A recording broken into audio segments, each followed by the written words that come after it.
Hope I got some sound. So, hello, good evening. It's Friday the 1st of October. I can't believe how quickly these come around because it seems like 5 minutes since I was last sat here last Friday. But hi, good evening, everybody. Chef Salah, Mother Baker, how are you? Not seeing you for a couple of weeks. Chef Salah, hello to you. Baker's Dates. Cocoa Therapy, hello, good evening. Who else we got? Let me send a few waves out. Hope everybody's good, everybody's well. We've got loads of people. Mia, hello, good evening. Who else have we got? How are you all doing? How is everybody? Everybody had a good week? Nadia's joined us. One of my best friends on this planet has joined us. Bruce is there. Hello, sir. How's everybody's week anyway? Everybody had a good week? Everybody doing chocolate? I've been doing today. I've had one-to-ones back-to-back the whole day, so to use an English phrase, yeah, I'm cooked. So yeah, a little bit tired boy today. Melissa's joined.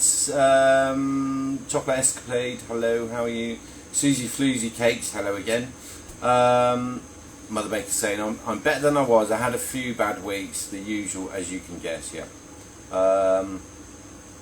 Yeah, I've had one-to-ones back to back all day today. I think everybody's back to chocolate. Everybody's back to production. Teething problems, obviously. Today for anybody that's in the UK, it's back to. So yeah, anybody that's in the UK today, Natasha's law came in, which is about food labelling, or the amendment to the food labelling. It's not a new law; it's an amendment. It just means the rules are changed and they've been updated, and it includes pre-packaged direct sale food. So, if anybody's got questions about that, a lot of the one-to-ones today were about, wasn't so much chocolate related, it was the stuff before making chocolate, right? So it was the production values and upping and upscaling and looking at efficiencies and looking at how much filling do I need to make. Can I store ganaches in the fridge, and what shall I store them in, and how should I label them, and what date should I give them? And it's all those making chocolate, shelling chocolates, doing all those bits and pieces. That's one thing, and then there is this business side, which is how do you sell it and how do you get it to market. And then prior to that, there is the food safety stuff. There is the how do I set up my kitchen, and I've had a lot of that all day today, which is lengthy because I think it's my one-to-ones are geared towards what you've got doing in your kitchen, not what I think you should go and buy, if that makes sense. So it's personal, it's one-to-one. So yeah, Bruce, good to see you. How are you, my friend? Everybody's getting ready for Halloween chocolates. It's that time of year. Planning it, and there's some really creative stuff that I've seen actually. What else have I been doing this week? I've got some new toys this week. If anybody saw the post earlier, it was a bar mix. Yeah, serious stick blender. It's replacing the one that was 20 years old. They're a lot of money, but they are worth the money and they last a long time. As I said, the one that's replacing was 20 years old. There was nothing wrong really with the one other than the wire looked like I'd used it as a skipping rope, which that's the only thing that deteriorated. That's a good result. So Mother Baker's saying, yeah, with these allergen rules, people seem to be a little bit confused. It's not confusing. If you go onto, so anybody that's in the UK, if you go onto the Food Standards Agency website, so the FSA, it's the Food Standards Agency. They've got a little tool in there that you can, it's just a couple of Dropbox questions, but if you answer them, it'll tell you whether you are doing pre-packaged direct selling, whether you're doing distance selling, or whether you're doing active selling. So once you answer those questions, it will lead you down the route of what you need to label. Certainly anybody that's going to markets, open markets, and that was a conversation I had today. If you take it in a box, you need to wrap it and you come under that law, or that amended law. Or if you open sell, so they're in trays and people, you can select for people, you just need to put on the normal labelling. Not as complicated as it seems, although trying to, I've tried to get a couple of VHOs to come on people that I know, and they kind of don't want to engage, which is a bit awkward, really. Just to help clarify things. So, yeah, one of those things. Mr. Ledgers has joined us. Mr. Peter, how are you? All the way in Bali. So, yeah, it's. I posted some stuff of Peter's this week. I'm sure he won't mind me saying. But he did some beautiful chocolates. We've been talking about tempering. We've been talking about shelling. We've been talking about various bits and pieces. He did some. He turned them out and they just ran everywhere. But yeah, do you know what? That's all part of the journey. And I think if you read that thread, you can see how positive all the comments on there are. And we've all been there. We've all done that. You learn from little mistakes, and I think you'll learn more from what you should learn more from what didn't work than what did work, because very often when things do work, we just kind of move on to the next process. When it doesn't work, we then start asking questions, and that's where knowledge comes from, right? That's every industry, and in particular food, because it's food is a challenge. If you are making and producing anything, that's a challenge for everybody. What's Bruce saying? He's good. He's keeping the wheels on the bus. Happy days, my friend. Anyway. Yeah, you love new toys. I've got what else have I got coming? I've got another whetstone grinder coming, just so I can up to doing a 4 litre mix away from a 2 kilo mix, and I can have 2 going at the same time, 2 different mixes. It just kind of helps me with fillings and some of the bits and pieces that I do. So, yeah. What else? I've got any questions? I belong to a few breaking groups. And no veg of questions about it. No mention of questions about it. Yeah, I don't know. Do you know, I looked at a website earlier today, won't name and shame. There was some stuff on there that really, really, really concerned me. And it was, give you an example, one of the things was marzipan and the ingredients, and there was no mention of almonds. And marzipan's made with almonds, and it's a nut. And it's an allergen, and you have to declare it. And I'm just wondering whether I should reach out to that person and say, by the way, I think I will, because I think that's a decent thing to do. But yeah, that's one of those thinkers. Mother Baker's saying Peter's post made me laugh. Anglo-Saxon English at its finest, absolutely. You know what? That's. I think that's up at like 15,000 views now. So, it's not all about that, but certainly people. And interestingly, I posted that for anybody that's trying to up their Instagram game. I posted that with no hashtags, and I'm quite amazed how well that took off with no hashtags on it. So all I did is repost, right? So, and when I post things, I put the hashtags in for the brackets for the viewers that I expect to have a look at my stuff. And to see that one take off is quite interesting, actually. So proves that the algorithm is not all the algorithm, is it? So it's it gets picked up. So who else? You got Ivy House Chocolates, Liz Mosley, hello. Gosh, there's loads joined actually. So anybody got any questions? Actually, what I've been inundated with this week is questions about capping. It's not questions about capping, not how to cap, but it's more the what went wrong. All my stuff always, well, what have I done wrong? Very very often they're straightforward answers once I've got a little bit more information. But when somebody messages you and says what have I done wrong, and I'm just looking at a blank, and they're like, oh, I forgot to send you the picture. So it's lots of capping questions, this week, and a few of them, I think 4 or 5 have been where they've capped and then the filling has seeped up through the chocolate, so it looks like this little bead. It happens with wet. It happens with wet fillings, right? So if you're making a caramel and it's a little bit thin, fat migration is one thing where it separates, right? Or the fat migrates into the chocolate. That can cause that when it's upside down, right? But you don't get a bead. What you end up with is just this smudge underneath, right? And then it because of the weight, it truly like leaks out. When they're in the tray and starts beading out of the top. Very often that's just because the chocolate layer is too thin. And I think it's well documented. My thoughts on this 1mm, you know, aim for a 1mm thickness. That's quite hard because it's not easy to measure. Once the filling is in there, you have to guess what 1mm is, and it's a little bit deeper than you think it is, to be honest. So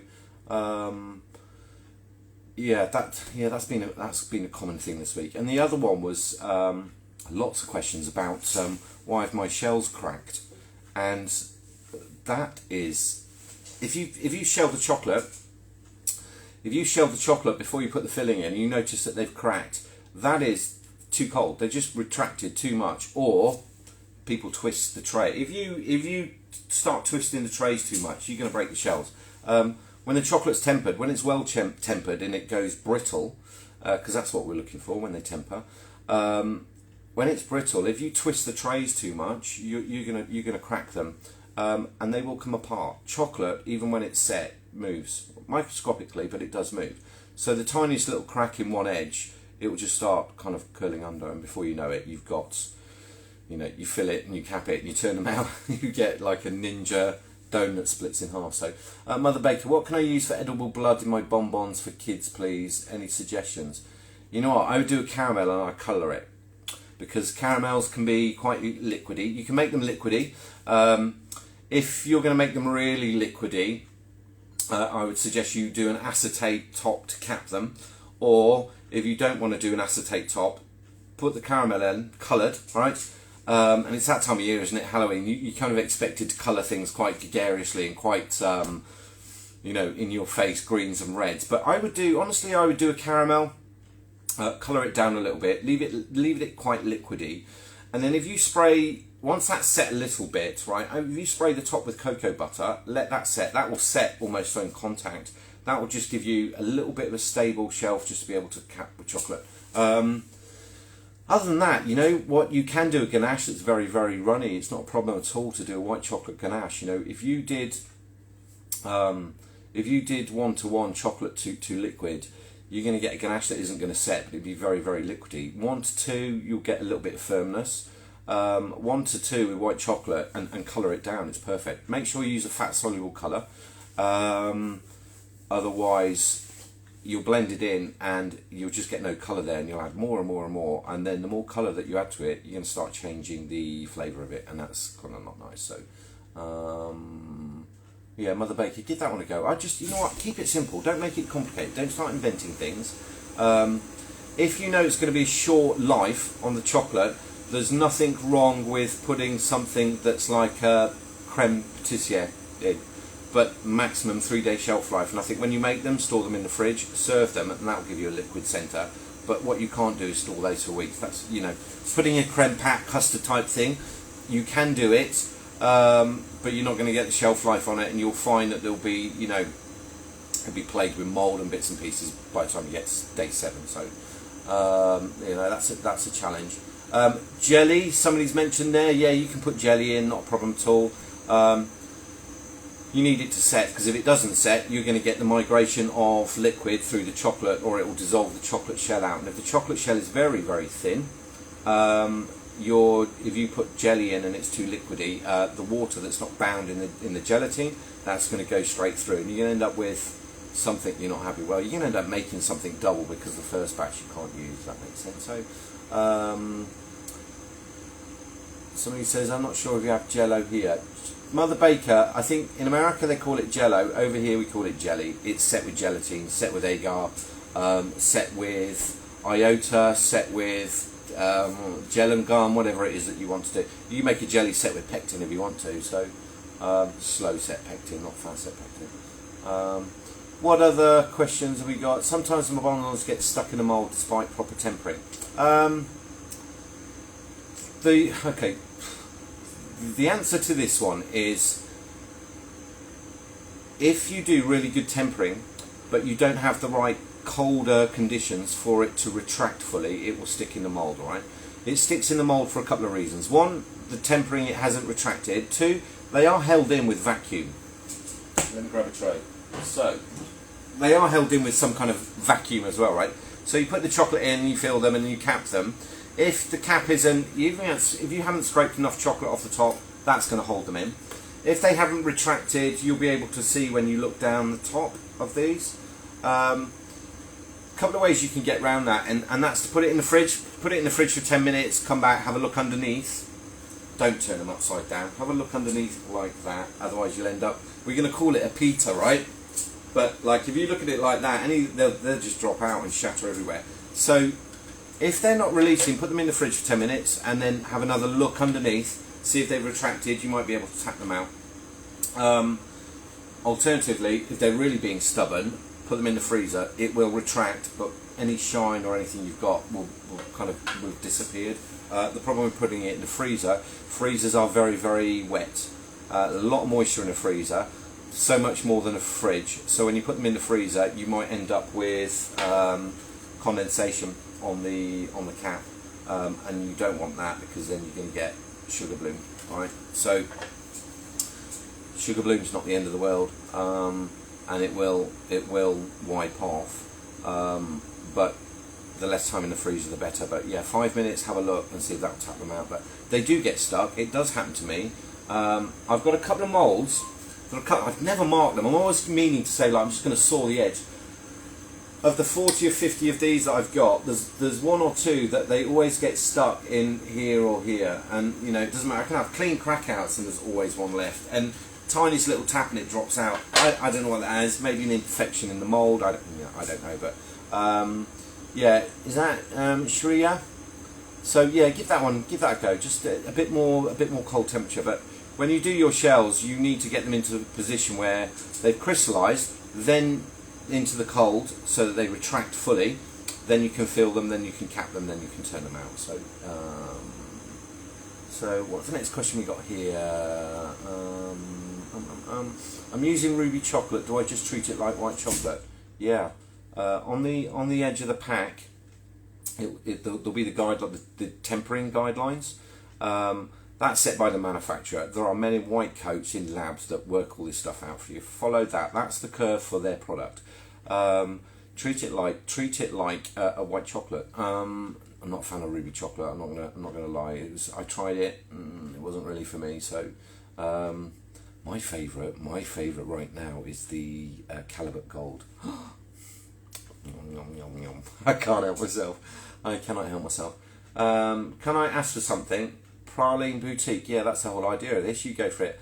Mervat, hello, good evening. How are you? Mr. JCD joined. I'm going to send some waves out because I can.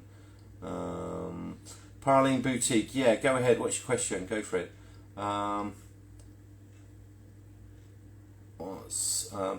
much time can I keep coloured moulds before I fill them with chocolate? If I've got massive volumes to do, I will spray on a Monday, and then I will shell them on a Tuesday, right? And I'll probably, if I shell them in the morning, so if I spray them on the Monday, get them all done and leave them up, you can put those away for a couple of weeks, not a problem at all. You can put them away for a month. As long as they're protected, as long as they get no moisture to them, they just need protecting. But you can spray with cocoa butter. You can shell them after a month. You can shell them after 2 months. You can spray them and shell them with a couple of minutes. I do that sometimes if I need to. But if I was doing big volumes, yeah, I'd spray on a Monday and get these all done and clean down, get everything done. Then I'd go into chocolate production, because that would be a lot of chocolate to temper. Fill all the shells, get everything neat, clean everything down, tidy, leave these out overnight, and then fill the next day, cap the next day, or fill later in the day after I've shelled them, and then leave them to set overnight, and then cap them. So you can, yeah, Praline Boutique. You can keep the coloured cocoa butter in there for as long as you want. It's not going to go off. It's not going to go rancid. There's not a problem with that. It's just as time dictates for you. So I don't ever really leave it more than a day, to be honest. I've no reason to. I like to just get the production done. But yeah, it's not a problem. You know, if you leave it for a week, 2 weeks, you know, if you leave them for a month and then shell them, they'll still be absolutely fine, providing no humidity has got to them or moisture. All right, so if that answers that one. What else? When is working in a room making chocolate bonbons considered to be too cold? Right, the answer to that one is at 16, 18 degrees, chocolate, if the room's 20, 21 degrees, you will have a little bit of time and you'll notice that you'll be able to shell. As that temperature goes down to about 18, once you pour the chocolate in and you start tapping it out, when it hits the deck, you'll see it starting to set. If it's starting to set when it hits down there, your room's a little bit too cold. You don't want it too cold. If it's too cold, stuff will retract too quickly. And Peter, your question, where you said you had those marks on your chocolates, very often that's just it's too cold and they're retracting too quickly. So you want to try and slow that down so that you get an even shine, but you do get these retraction marks. And if you looked at it microscopically, it looks like a cloth that's been bunched up, and they're these little ridges, right? There will be shine on that, but not as much, and it will just have this. It's got a shine, but it has this kind of dull appearance to it. So the shine is not reflective. The shine is that you can see through it, if that makes sense. Once you get down to kind of 16 degrees, probably a little bit too cold, your chocolate's going to seize or set or crystallize quicker than you can use it. So 20 degrees is about good. 20 to 18 is ideal for me. At 18 degrees, I find that I get a better level of shine, if that makes sense. What else I've got? No cocoa therapy. No Zephyr caramel. I've not tried the Zephyr caramel. Zephyr just means breeze, right? The Zephyr, I've not tried the Zephyr, and I've just bought some Alunga, I've bought some more gold, I've got some Valrhona on the way, I've got some of the new Karma, which I'm quite interested to have a try with. I do like the caramelized chocolate. I really do. It's just that was made for me personally. Do you know that? So Calibut Gold, especially with coffee ganache. Calibut Gold is that bridge between milk and white chocolate, right? White chocolate I find a little bit too sweet. One of the Karma ones that I've ordered is the Brilliant White one. I'm interested, and it states that it's a little bit less sweet, so it's more milky white chocolate than it is sweet. W2 I use lots of. I like it. It is a little bit sweet if you start putting it with the wrong filling. The Calibut Gold, the caramelized chocolate, not necessarily that brand, but the caramelized chocolate I think is this perfect bridge between the two, because it's got these the caramel tones and the toffee kind of tones that are behind it. I think it almost has this smokiness as well, which is lovely when you start putting bolder fillings in it, right? So for me, it's a really nice carrier, but I'm amazed that when people buy chocolate, I'm amazed how many people say, I don't want white in it. You know, if you do a selection, they're like, I don't want white. And I think that's because it's too sweet. To convince them to have the gold is an easy sell, to be honest. So and it's yummy. It's my favourite. So, Praline Boutique. Yeah, you're welcome. You're welcome. I don't mind answering anything. You got questions? Fire the questions over. I'm going to answer them until it gets to 9:30. So Peter, your room gets to about 17. A little bit too cold, mate. I would have the room. I would have your AC set at like 19, 20, and that will allow for doors opening and air coming in. The nearer you are to the air conditioning, the colder it is going to be as well. And you know, having worked in hot climates, air conditioning can be quite drying. So you don't want it too cold, because you're just going to suck moisture out of everything as well. I think that's the other thing with AC. I tried your apple caramel recipe in gold chocolate shells. It was delicious. Yeah, Solar. Oh, you posted some lovely stuff this week, didn't you, actually? And last week. Yeah, apple caramel and gold. Like I said, do you know, it's this bridge. It's this bridge between the two. And if you're interested, I'm really interested in flavonoids. I'm really interested in the difference between taste and flavour. The issue we have with chocolate is there isn't much option for flavour, because it's not something. When you get a plate of food and it's hot or whatever, and you get the flavours come up and then you get to eat it, you get this kind of double hit of memory. With chocolates, you only really get the flavour when you bite into it, in which case you're already into the taste. With the Calibut Gold, there is a flavour perception, because you can kind of smell those tones when it first comes off, and I'm interested in that flavour. So it's my favourite. Mr. Sledges, you can't be in Ireland that's positively boiling. I think 17 degrees in Ireland is midsummer. Agreed. There we go. Valrhona, Opales are amazing, not too sweet at all. The Dolce is fantastic too. Yeah, do you know what, Melissa? Chocolate escapade. Valrhona's quite a challenge to get here. Quite a challenge, and it's going to get more and more difficult. Everything's difficult to get here right now because we've run out of petrol, and I'm not going to go into that. But I've got molds that are delayed. I've got chocolate that's delayed. I've got melange that's delayed. I've got all sorts of stuff delayed. But you know what? It'll get here when it gets here, and there's nothing I can do about it. So I'm not going to stress. I don't worry about things I have no control over. I just stopped doing that a long time ago. But yeah, the Valrhonas, I'd like to try more of them. They're just not easy to get in the volumes that you want. And the difficulty I've always had is, you know, I like the Manjari, and I did a range that used the Manjari, and then I couldn't get any more of it. And it's like, great, I've advertised this, so that's my problem with it. So, and I think the reason so many people use Calibut, maybe in the UK, is its availability. It's just very, very available. And they have a good brand, along with the Kokobari stuff, right? So. Do you find breaking up large bars yourself or having the couverture chips is easier? I only use, we call them calettes, but the chips, yeah, the days of the great big bars, I've not seen any for a long time. I know that you can buy them. I don't use them. I shattered the ends of so many knives. You break the tips off trying to drill through it. I buy the calettes. They're no more expensive than the bars. I buy the calettes because I can measure it out.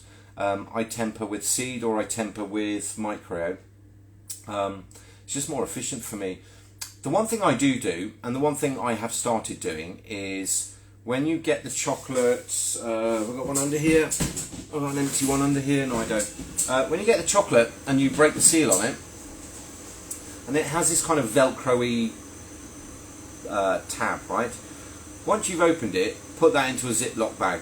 Get the big 1 gallon, 6 litre, 4 litre bags. Don't decant the chocolate, just put the whole bag into the Ziploc and cover it. Once you've opened it, chocolate sucks up water worse than a sponge, and you spend this money, you buy good chocolate, it's sent to you, it's absolutely sealed, and then you open it up and you leave it on the side. I asked a question earlier in the week, I've had chocolate out since August, do you think it'll be okay? Yeah, it'll be okay, but I think you have to watch how much humidity the chocolate has absorbed. And you'll know whether your chocolate has had been exposed to too much humidity. When you melt it down, it'll be really thick. Where it says 3 drop, you'll think it's a 1 drop, and very often that's just some humidity that's gone in there. What's happening is chocolate and water are not friends at all. They're absolute arch enemies. Never should they meet. So when you open chocolate and you take some out, just get into the habit of putting it in a Ziploc bag and storing it, because it's good. It's a good habit. It's a good habit to do that. But in terms of like the chips, I find them easier to measure, I find them easier to handle, I find them easier to melt down. The problem with spiking down and shattering big blocks is that you get big chunks, small chunks, some of it melts quicker than the other. With the calettes, it's just so much easier to melt all of it so that you can get into the tempering process. City Sweets, hi, good evening. Who's Lee? Lena has joined us, Lena Class. Who else we got? Mother Baker's, it's all about the temperature in Ireland at the minute. My video of me emulsifying your salt caramel this week went nuts on Insta and Facebook. Yeah, do me a favour, chocolate. That is a really good post. I really, really like that actually. Some posts people tag me in, I'm not able to add to my stories. I don't know why that is. I don't know what the reason for. Some I can, some I can't. I've never really looked into what the reason is, but any videos of salt caramel just dripping into a bowl, people will stare at and play over and over. It's mesmerising. Same as anybody that's grinding in a whetstone grinder. Just put the camera on that. People just They just stare at it, like I know my daughters do, but they're not staring at it. They're thinking they're waiting for Daddy to leave so they can get a spoon. Not that I'd let that happen. What else have we got? What else? Who's got questions? Another question for you. Don't mind. Do you think it's worth investing in acetate sheets? They seem to have a more orderly crystalline surface. Any pros or cons? I like acetate sheets. I like acetate sheets. I do. When I was in hotels, we used them a lot. We put the logo on them. But my God, do they add a price to your end product? And you can wash them. You can clean them. They're not as good the second time. If you're using plain acetate sheets, the pros are that you get this lovely shine on the bottom. That's great for us to look at. Not all customers appreciate the shine on the bottom. In fact, they don't even turn it up and have a look. Most of them look at the lovely colours on the top and then they bite into it. They don't actually look underneath it. So that tends to be a chef thing, and it's a bit like the plates. You know, chefs got obsessed with plates, and the newest plate, the newest design. Well, people don't eat plates, and a lot of people aren't into plates. So it's just like they're into the food that they bought. So the acetate sheets. Yes, they have their use. If you've got a very liquid filling, I think they're ideal. If you are looking to put your logo with some subtle branding on the bottom, yes, that's lovely. Just watch the cost, because acetate sheets are not cheap at all.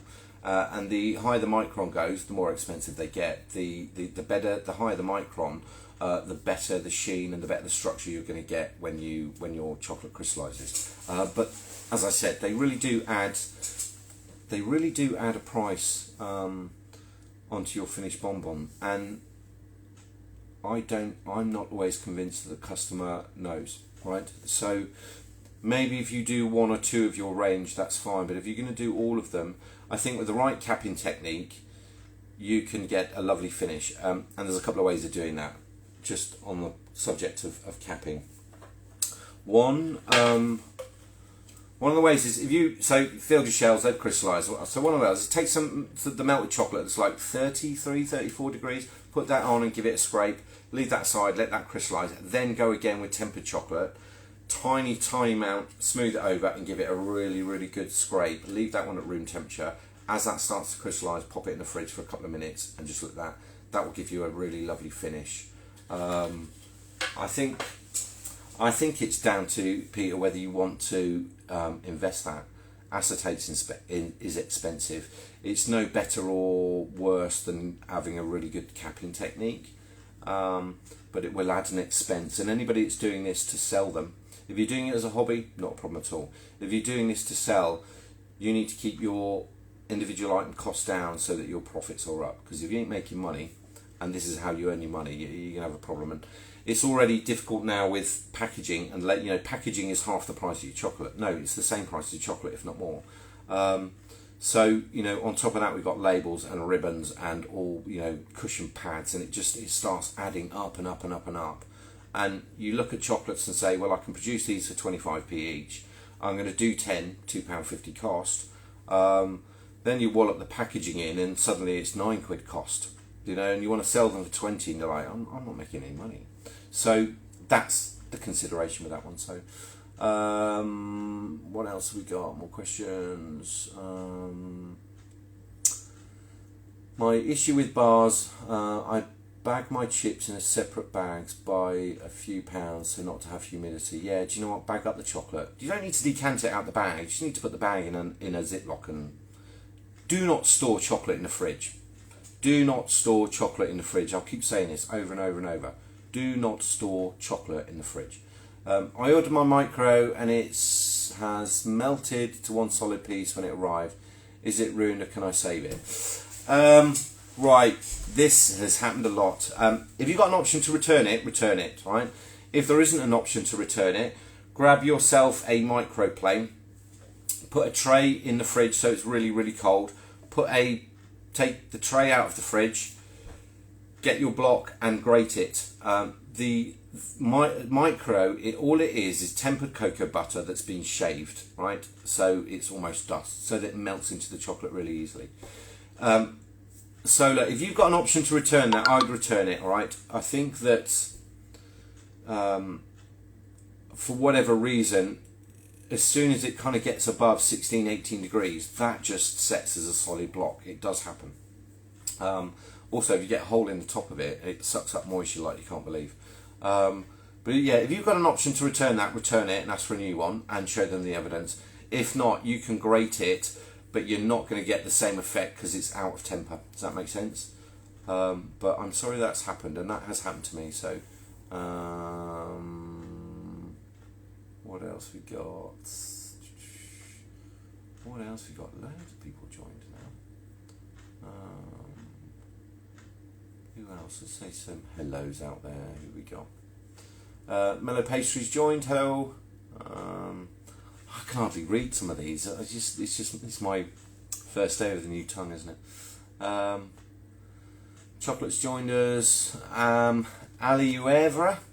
Don't know if I've got that right. Who else? Crimp and Crumbs has joined us. Hello. So, what do you got, Peter Right Shift? I'll consider, it seems not to be bad for the environment as well, these acetate sheets from what I read on the internet. Didn't know it was plant-based synthetic. I don't know what they're made from. I've never looked into it. There is plastic sheeting, there's various types of things that, the ones that you buy that are already printed are quite firm. You can buy the rolls of stuff which we use in chocolate where we're doing curls or we're doing the garnishes, are quite thin. And there's everything in between. So I think decide what your style is. The cleverest thing I've seen is somebody that printed their own acetate sheets with the what the bonbon was, and I thought that was really, really clever. But looking at the price, it was very expensive. So and it didn't have. It told you what the bonbon was briefly, but it's lining all that up and getting all that done. That's going to be the challenge. So Yellow Canary Chicks joined us. Hello. Have I missed any questions? Let me just track back a little bit. Everybody's been a bit quiet tonight, aren't they? What else we got? Sorry, I'm just going to scroll down. Feel free to have a chat amongst yourselves. What else? What other questions have I got this week? It was about capping. Lots of questions on capping, lots of questions on fillings that have split as well, ganaches that have split. I had an interesting question about can I use UHT cream or fresh cream. You can use what you can get hold of. If you can get hold of fresh cream, it's nice, it's a good taste to it. If you've got UHT cream, and not everybody in the world has access to fresh cream, believe it or not. I know we're in the land of dairy here, but there are countries and there are students I speak to and there are people that book one-to-ones. They don't have access. They don't have fresh cream. They only have fresh milk. So if you've got UHT cream, it's a little bit thicker, so your ganaches will be a little bit thicker. You need to do your experiments with it. When you heat it, the creams that you want are ideally, the UHT ones, ideally you want them to be 35%. And if you have a look at the labelling and the ingredients list, you'll find that it says it uses xanthan gum, lysothin. It will use stabilising agents in there. What you can do is it will say a description ideal for cooking. If it says ideal for cooking, then it's going to be good for ganache work. If you buy a single cream though, you can't heat single cream. There's not enough fat in it, and what happens is it splits and separates exactly the same way as if you boiled milk, right? If you ever stupidly try to make a ganache with milk, and I've seen that done, it doesn't work out very well at all. So what else we got?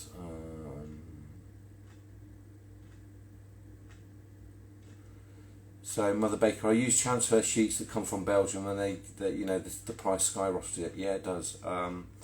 Absolutely charge a fortune for people to actually print cocoa butter on a sheet and send it to you. It is really expensive, and it's not much cheaper if you buy the printers that you can then put your own stuff in. That's not much cheaper either, so it's quite an expensive. The acetate sheets is quite an expensive pursuit, and they are single use, I think. You can clean them down with a sponge, but they never, when you dry them, they never dry flat. They end up wrinkled, and the problem with that is chocolate doesn't need much help to be lifted off, right? You can see if you put tempered chocolate down on parchment paper, it literally curls up at the edges, and you end up with a wok, right? And you can literally stir fry in a thin bowl. So, you know, if your acetate sheet is wrinkled, when you cap, if that's not bound and that cools down too quickly, it will just end up wrinkly. So instead of having a lovely flat cap, instead of having a lovely flat bottom, what I mean is, rather than having a lovely flat cap on there, you'll end up with wrinkles, which you're probably going to have to go back over with a scraper. So yeah, there's pros and cons. Who else says? Irma's joined us from Chocolate Malvern. What about coconut cream? Yeah, coconut cream heats perfectly for vegan ashes. Replace it like for like with double cream, right? It cooks really nice. When you buy the stuff in the cans, open the can, tip everything into a jar, stick blender it, and get it re-emulsified, all right? And then heat it from there. Otherwise, if you measure it from the can, you're going to end up with a load of water. And if you look in the bottom of the can, there's all the mass that's stuck around the edges. So yeah, give it a good blend and then heat it. But yeah, coconut milk, if you're doing vegan ganaches, absolutely brilliant, really, really tasty. Just make sure you label it as coconut. So I had a couple of comments recently that people said they thought coconut tasted like soap. Has anybody ever heard of that? Somebody's like, no, I don't like coconut, it tastes like soap. It's like, you know, I've got to tell you this funny story. So I worked in Tanzania, and when I first got there, I used to drive from the hotel home, and in the morning I used to drive to the hotel, and they sell the big coconuts on the side, the big green coconuts, and I used to like buy one, drink it, out the window, buy another one, and I'd have 2 or 3 on the way to work. It's like, yeah, these are lovely, thinking that they're really healthy, and I had to have a medical after a month, and they're like, Mr. Parsons, your cholesterol's really, really high. What's changed? And it's like, oh, I'm not doing anything different. It's like, are you having the coconuts? I'm like, yeah. He went, how many are you having? I'm like, 2 or 3. He went, a week. He went, oh no, a morning. So, but they are tasty. Question, what's happened to all the vanilla pods? I'm struggling here to purchase in bulk. Anyone else having this issue? My local wholesale catering suppliers don't. Do you know what? There is a world shortage of vanilla, and it is to do with the climate, and it's to do with farmers not wanting to plant it because it's a 4-year crop. So they grow it, and then they need to ferment it, and they get the very expensive stuff, the white powder that's on the end of it. It's called vanillin. So they'll collect some of that off, and they use that for another product, and then they will ferment the beans, and it's a long process, and farmers don't get the yield, and actually the reality is they're not growing as much. Anybody that wants to make money, get a farm and grow vanilla, because if I go back 10, 15 years, you could buy a vanilla pod for 25p. I doubt they're a little under £8-9 each now. So there's an option. But do me a favour, chocolate. There isn't any in the market. There's lots of individual sellers. If you have a look on Instagram, that will send out to you. But it is a real shortage. I don't use a lot of fresh vanilla. I'm more inclined to go towards tonka bean in terms of flavouring. But I don't do anything with just pure vanilla. I will do other robust flavours. The challenge is it's very, very expensive, and it's not easy to get hold of, and there is a world shortage of it. So, and with the Brexit deal and goods coming in and out, not easy to get stuff here, if I'm honest. So yeah, there is a shortage. So what's that one? Yeah, water and fat. I use coconut cream, but I don't like that. After 3 weeks, you can taste rancid taste of coconut. I usually put 2 weeks shelf life and ganaches for that. Yeah, do you know what? There is a way around that, Irma, and that is to up the sugar a bit. If you put glucose in with it, that will give you the sugar properties. But actually, what you need to do is actually put cane sugar in with it, or sucrose in with it. Whether that's a white sugar, whether that is a brown sugar, whatever it is that you want to do. But yeah, that taste of rancidity, that's just where there's amino acids in there that are just breaking down, and that's actually what you can taste. It's just a byproduct of the gases coming off amino acids. very complicated. But do you know what? If you up the sugar content of it, the other thing you can do is just boil down the coconut. If you boil coconut milk down, eventually you'll get a caramel. But if you stop about halfway, replace the sugar content with it, and I'm not going to tell you what the formula that is. It's kind of around about 20%.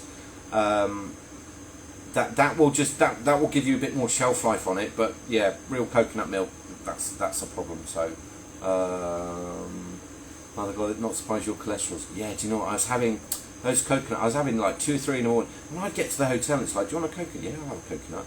And I was drinking these things like water, and it's like, oh, do you know, a bit sluggish. Feel a bit. Go to the doctor, and he's like, stop. No more coconut for the rest of the year. And it's like, but we're in January. So I want to start playing with cocoa butter and food colouring for bonbons. What should I look out for when purchasing?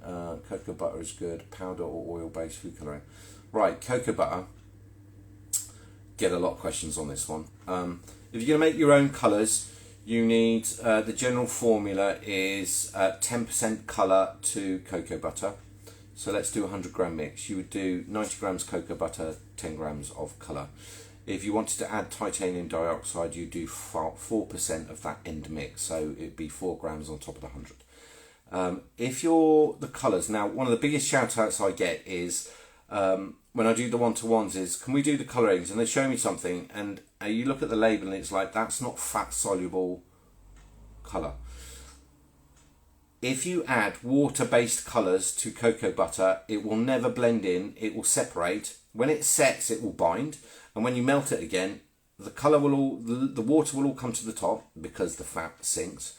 And it will never colour, it will never ever take on the colour because it will never stain the fat, all right, which is the cocoa butter. So you need to get their fat soluble or lipo soluble colours. I do make some. I don't so much anymore. I buy the ready-made stuff. I buy the ready-made stuff because it's very consistent. I know the E numbers on it. I have to declare the E numbers. We have a thing called the Southampton colours here, which is what causes hyperactivity in children. We have to declare what E numbers we use. You can buy azo-free colours, which are not. Azo E-free colours. So there's azo and non-azo. The E-free numbers are made with natural pigments and cocoa butter, so there's no declaration for the Southampton colours there. It's very complicated, but if you're starting off, I would suggest you buy the colours if you're starting off. Actually, it looks like a false economy because you buy a bag of cocoa butter and you buy the colours and then you start blending them, but you're doing 100 gram mixes and suddenly you've got like dozens of it. And you've got to retemper them, and it just becomes a really complicated process. You lose a lot of yield when you start blending them because it's on the end of the blender and it's on the tub and you can't scrape it out, and it's a messy produce.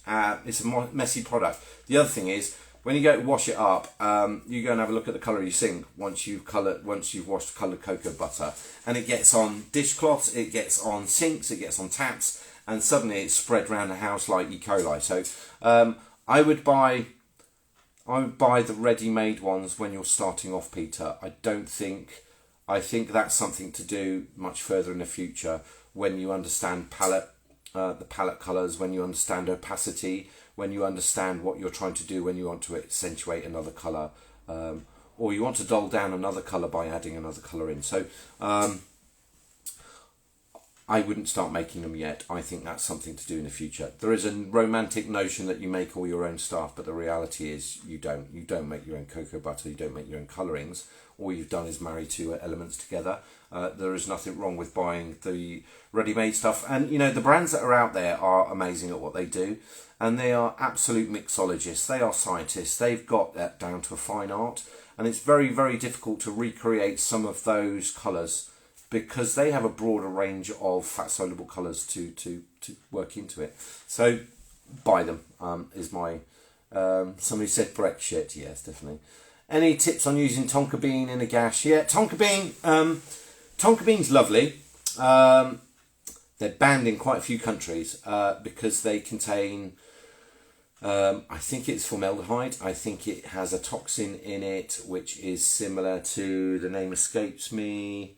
I can't remember the name of but it has a poison additive in it, suspectively. So tonka bean, yeah, do you know what? You can just roast them in a pan, tiny bit, and then crush them down, and then you steep them like you would vanilla bean, all right?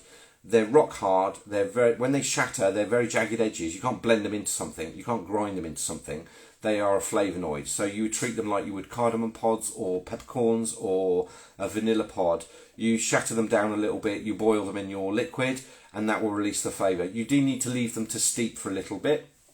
When you buy them, if they've got a white kind of powder around the outside of them, give them a rinse in hot water, really hot water. Give them a dry in a cloth and just re-roast them, all right? So that's my tips on using tonka beans. But it's a lovely flavour. I think it's as close to vanilla as you can get, tonka bean. But there are some, I think they're banned in the States, actually. I think they're banned in the USA. So are Kinder eggs, right? But they're not here. Even worse, here in Northern Ireland, we have lost lots of goods and ingredients. It's a pain in the arse. Yeah, do you know what? It's just... what's that? Who else we got? 3 tablespoons of sugar. I don't know what tablespoons is. Do grams. Measure in grams. Measure everything in grams, because you can work out a formula from there. A spoon of this and a spoon of that is not a recipe. Be careful with that, because it's you know, a dessert, a tablespoon of demerara and a tablespoon of caster sugar weigh totally different things. So what else? What about canned? Turned your caramel into vegan caramel. Everyone loves it. Yeah, you can. You know what? The coconut milk makes a lovely caramel, but you just got to cook it out. Just at the point where it starts to caramelise, just be very careful that it doesn't burn. You want a thick base pan for that one. What else we got? Salami. What's that? Fruit, veg powders, dehydrated dragon fruit skin. Colours. Yeah, I don't do my own, and like you said, E3 colours, they're very thin. Yeah, they're very pale because they've got natural pigments in them. They're not synthesised, so there's nothing really highlighting it, and there'll be no titanium dioxide in there. And it's very difficult to bring colours forward without the white. And people, you know, you got to decide which ones you want. If you're going to do E-numbered colours, you need to declare it, and if you're not going to do E3 colours, you're going to end up with a natural looking product. Different people like different things. So what do your customers want? That's the big question. So Chef Rubber and Roxy and Rich we can get, Roxy and Rich I can get here, but they come from Canada. Getting Chef Rubber here, well, you know the story of that. I told somebody I ordered some stuff from a company, and they're like, yeah, it's in stock. Be with you at the end of October. That's not what in stock means, is it? So yeah, it's a difficult one. There's a question mark. I don't know. Mould and salt, £13 for 250 grams. Yep. It's worth it though, Peter. Mould and salt is the best salt on the planet. Prove me wrong.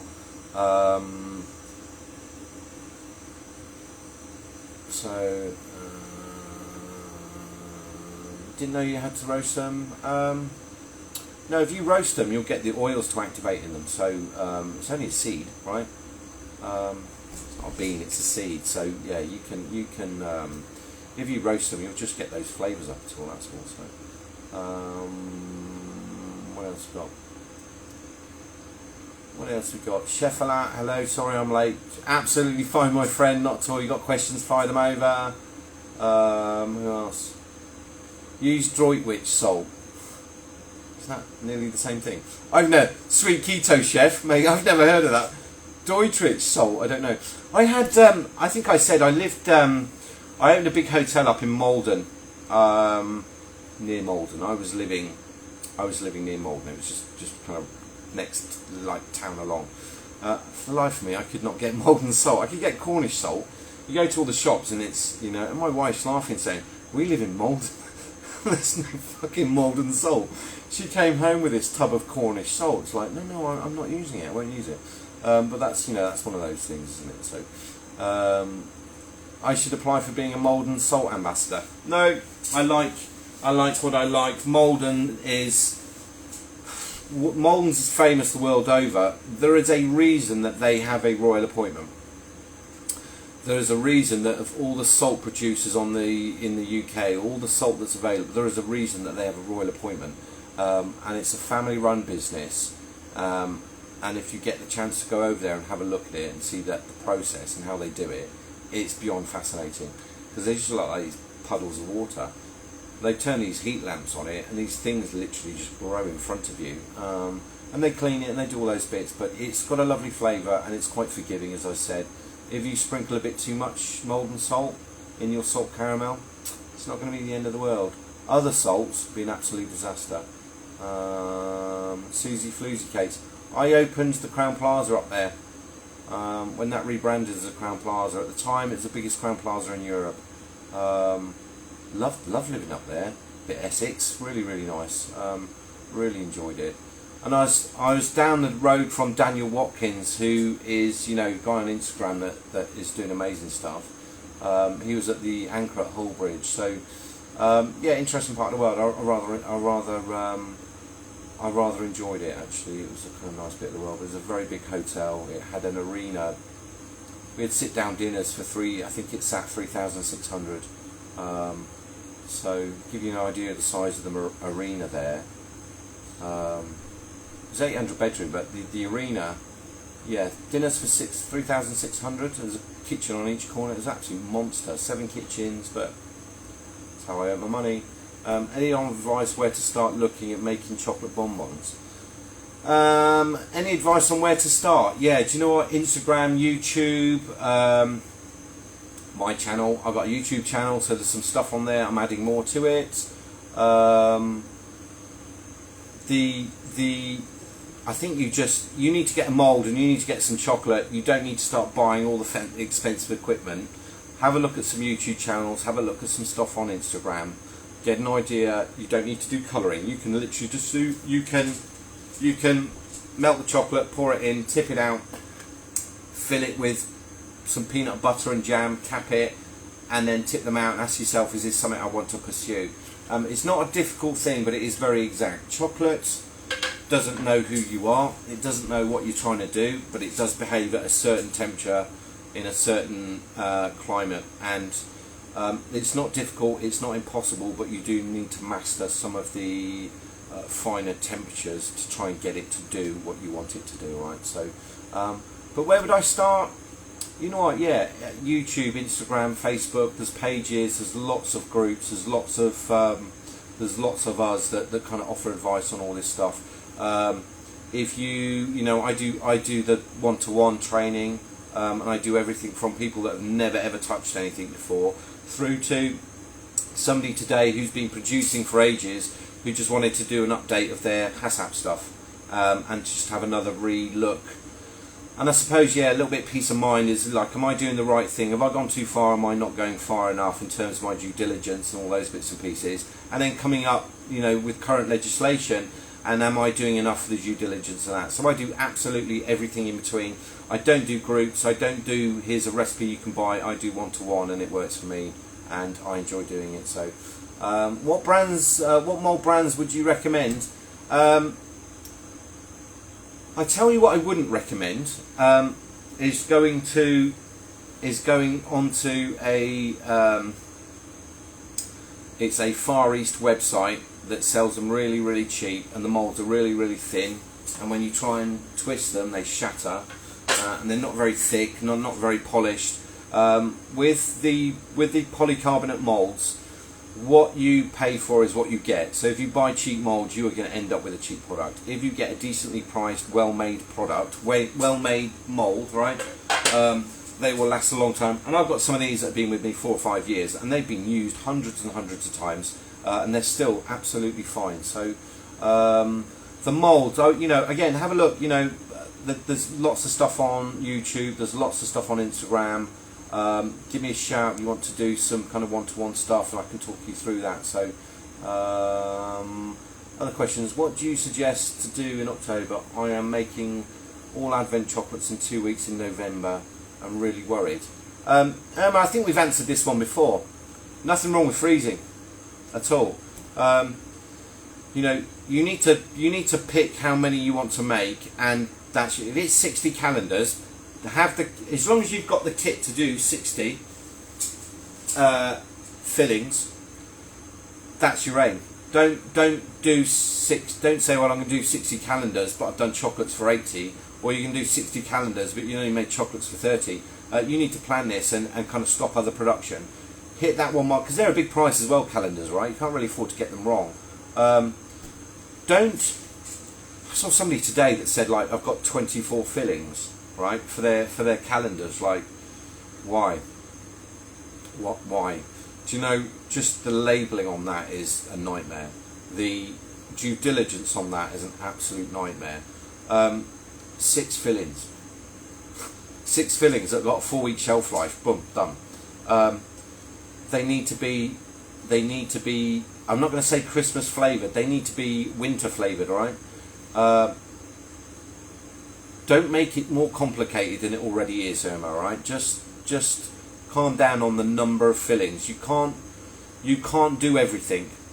And it's better to have 6 amazing fillings rather than 12 average, or 24. Oh my god, none of them worked, right? So, yeah, I can't imagine doing 24 fillings for one calendar. I just think you're making a rod for your own back. You're just going to cause yourself major. And you think of the inventory of buying all those different ingredients, right? And if you're making praline paste and the amount of individual items that you need to buy for that, it's just, and you're going to be left with half of it on the shelf with no way to resell it or reuse it, or you're just going to be making up random boxes. So, what else we got? Jackson Fernandez, hello. What else we got? Could you send me details you want to one? Yeah, if you bake states, if you just ping me a direct message after this night, and then I'll get in touch with you via my website, via my company. Simon Woodrow, hi Simon. We've met before, Simon, I'm sure we have, because I'm sure I remember you. Any advice on buying packaging that will fit specific bonbon shapes? Right, this is the chocolate. The packaging has to fit the chocolate, not the chocolate fit the packaging, right? So it's the insert. So it's not the box, it's the actual insert. The chocolate needs to sit flat and it needs to not turn over in post, right? If you've got different shaped chocolates, you're going to have to get a bespoke insert made so that they fit snug. The other option is blister packs, which have the domes, and you can buy those kind of all over, but generally you have to kind of buy 5,000 pieces, and if it's wrong, you're stuck with wrong packaging. But Simon, I think that I do all the same shape, and I do all the same shape because it fits the packaging, and I don't have to worry about it. I do 12s, I don't do 2s, I don't do 4s, I don't do 6s. That's my choice. It's efficient for me. Never had a comment about it. You know, people, if you offer 6s, people buy 2 boxes of 6. So I do a 12. It fits me. It fits for what I'm doing, and the contracts that I have, that works for me. So the packaging, it's the insert, all right, and it's the depth of the packaging. Now you can change the depth of the packaging by using cushion pads. Does that answer that one for you, Simon? It's the difficulty with the moulds is, and I see this a lot, they've got a heart-shaped one, a little bar one, a little one that's got, you know, a dome, another one that's got an S shape, another one, and then they're like, well, I can't find packaging to fit it. Well, you won't. You'll never find packaging to fit random shapes. What you need to do is pick a shape and then go with all that shape. Or you have a half box. So you know, if you're making square pralines, half the box is that, which is an easy insert to make, and the other half are round domes. If it was an 18, it'd be 9 either side, right? If it was a 12, it'd be 6 either side. So that's an option as well. But once you start getting different shapes for the insert, you're talking about bespoke packaging, which it's doable. It's a lengthy process. You need to do a lot of dotting the I's and crossing the T's and checking. So, you know, so chocolate, I hope that answers that one anyway. Yeah, Simon, I'm sure that answers that one for you. Jamie's joined. Hello, mate. How are you? Finished service, not in service. He's at the JS Ball. He won't mind me telling, but Jamie worked with me for years. He's absolute kitchen ninja. One of the good guys in the industry. Matthew, selling keto chocs is hard. Yeah. I think making chocolates is hard. I think producing something yourself is hard. It's not impossible, but it comes with a lot of pitfalls. And there's a lot of people out there offering advice that make it very, very, very complicated. And I am constantly frustrated by how hard some people make this seem. It's not difficult. It's not impossible, but there are some rules to follow. And this is stuff that I cover every day in one-to-ones. Whether that's HACCP or due diligence or cleaning schedules or fridge temperatures or equipment that you need or how do I set up my kitchen. It's not hugely difficult. You just need to understand process, and you need to maybe have the resource to get in touch with somebody or book some training with somebody. That the advice that you are the advice that you trust to give you the answers so that you can actually get on the journey. Making chocolate is one challenge. Selling it is another challenge. Setting up your kitchen so that it's safe and dealing with environment, health and labelling legislation, that's hard as well. It can be done. What can't be done is when every single step is made more complicated. And it's more complicated when you have too many flavours, too many purchasing. If you've got 24 flavours and you've got to buy, each one of those has got 5-6 ingredients in, you're going shopping for 150 items.